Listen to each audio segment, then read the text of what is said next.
ஏன் உங்கள் வாக்கை பற்றி நான் கவலைப்பட்டவன் இல்லை. உங்கள் வாக்கை பற்றி கவலைப்படுகிறேன்.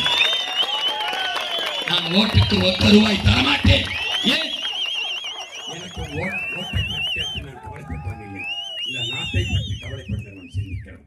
அதனால் என் அன்பு சொந்தங்கள், என் அருமை உடன் பிறந்தார்கள், மதிப்புமிக்க வாக்கை உங்கள் பிள்ளைகள் எங்களுக்கு தந்து திமுகவுக்கு வாக்கு செலுத்தினீர்கள். அம்மா கீதாஜீவன் வென்றார்கள், நீங்கள் தோற்று போனீர்கள்.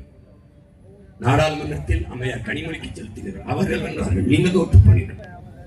ஒவ்வொரு தொகுதியிலும் அவர்களுக்கு வாக்கு செலுத்தி அவர்களை வெல்ல வைக்கிறீர்கள், மந்திரி ஆக்கிறீர்கள், எம்பி ஆக்கிறீர்கள், நீங்கள் தோற்று போனீர்கள். ஒரு முறை என் அன்பு மகன் ஜேக்கப் தேவதாஸ் அபிஷேக் அவர்களுக்கு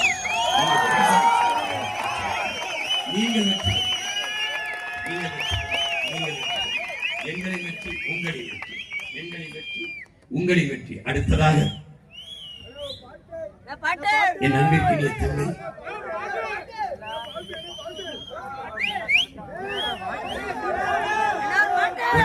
தொகுதிகளை போட்டியிடுகிற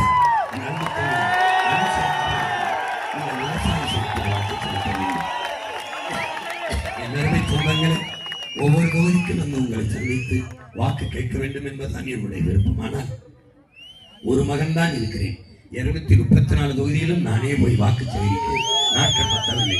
மற்றவர்கள் போல ரோடு ஷோ போடுற ஆள் இல்லை.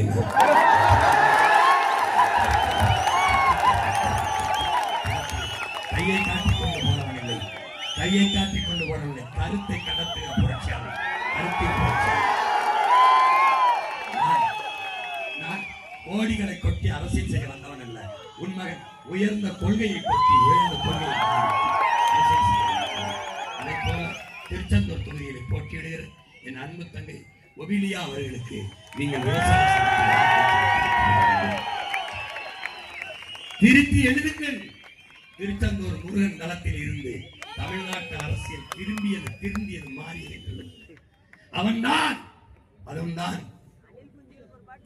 சூரனுக்கு எதிராக போர் செய்த வீரன். அவன்தான் அவனிடத்தில் இந்த அநீதிக்கு எதிராக போரை செய்யுங்கள் என்று உடன் பிறந்தார்களே. எளிய மகன் என் தங்கை அபிலியாவுக்கு வாக்கு செலுத்தி ஓட்டு போடுங்கள். ஒபிலியாவுக்கு வாக்கு செலுத்தி வெல்ல வையுங்கள். எளிய பிள்ளைகள் எங்களை வெல்ல வைத்து வரலாற்றை மாற்றுங்கள். திருவைகுண்டம் தொகுதியிலே போட்டியிடுகிற நண்பு மாப்பிள்ளை சண்முக